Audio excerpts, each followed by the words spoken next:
Okay, so today what we're going to be doing is just giving you a basic overview of the pork carcass.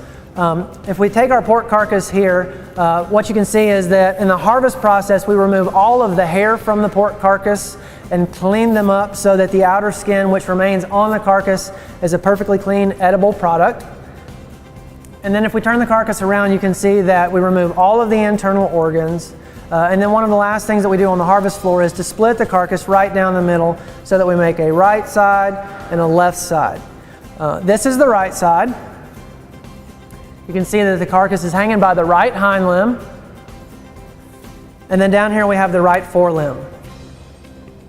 This is obviously the outer skin surface, and then this would be the split side here. Okay. What I've done is just marked for you the basic cuts that we would make to break the carcass into its primary wholesale pieces. From here up would be the ham. This portion would be the loin. This would be the belly, where we get the bacon from. And then the shoulder is further divided. The upper portion of the shoulder is called the Boston butt, and the lower portion of the shoulder is called the picnic, or the picnic shoulder. Okay, if we come over here to the table, what we've done is we've taken another right side of pork and made the basic breaks so that we can show those to you and then also show you what their principal use might be. There are many uses for most of these primals, but I'm going to just try to give you a basic understanding of what we would most commonly do with them. Starting with the ham, we just break the ham from the loin. A very minimal amount of trimming. We leave most of the skin on, all of the bones in it, and then we could cure the ham with salt, sugar, curing salt, and then smoke it and sell it just like it is with the bone in and the skin on. You might buy one of those for your whole family at Christmas or Thanksgiving or Easter. It's quite a good size piece of meat to buy, 17, 18, 20 pounds or so if you buy the whole thing. But most people don't eat that but once or twice a year. So commonly what we'll do is remove the skin, take the bones out, and separate the ham into its primary muscles, the large muscle groups, which we would cure the same way, but then they could be sliced and sold in much smaller portions for sandwich making and that type of thing. The types of things that we would eat day in and day out throughout the year. The loin is the most expensive per pound part of the carcass. It's where all of the most expensive cuts come from. That's where the term eating high on the hog comes from, because it's from the top or the back of the animal where we get the most expensive cuts. There are lots of options when it comes to breaking down a pork loin and the retail cuts that come from the pork loin. The most traditional way to cut the pork loin is to just put it on a bandsaw and cut it from end to end into bone-in pork chops. I've cut one out of the center so that you can see that. So if I pull the single chop that we've cut out, that's how you get your traditional pork chop with a bone in. Conversely, if we decided to do a boneless fabrication on this pork loin, which is another option that you might have, there are a few different pieces that you would have. Back in the back part of the pork loin, the first thing that we would do is pull the boneless tenderloin out, and you might see those sold at retail intact just like that.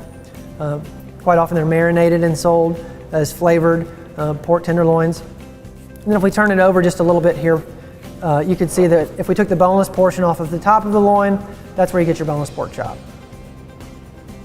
Okay.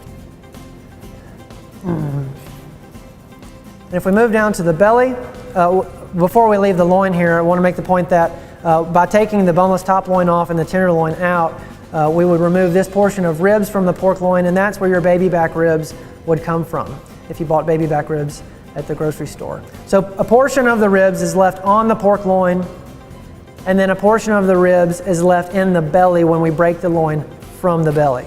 So the first thing that we do when we're fabricating the belly is to remove the spare ribs from the belly.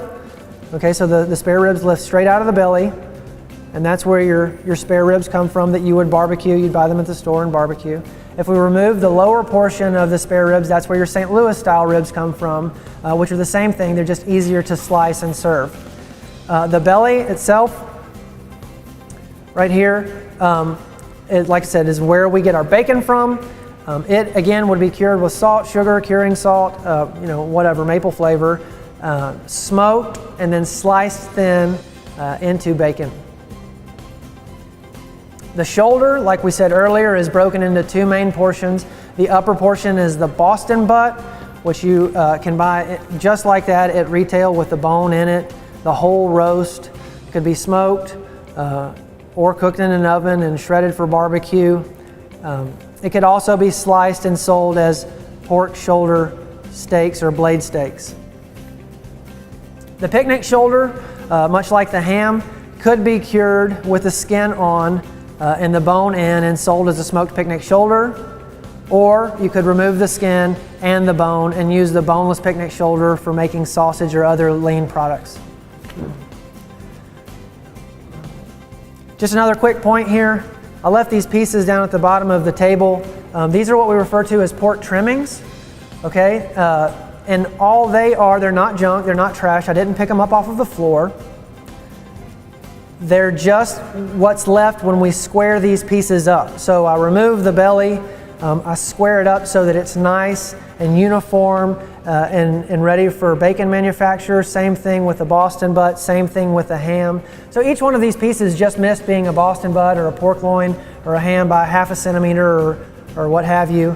And like I said before to some of the other kids, I know several chefs in town that can make a pretty dandy product with just those pieces right there. But most commonly, those would go into our fresh or cooked sausages.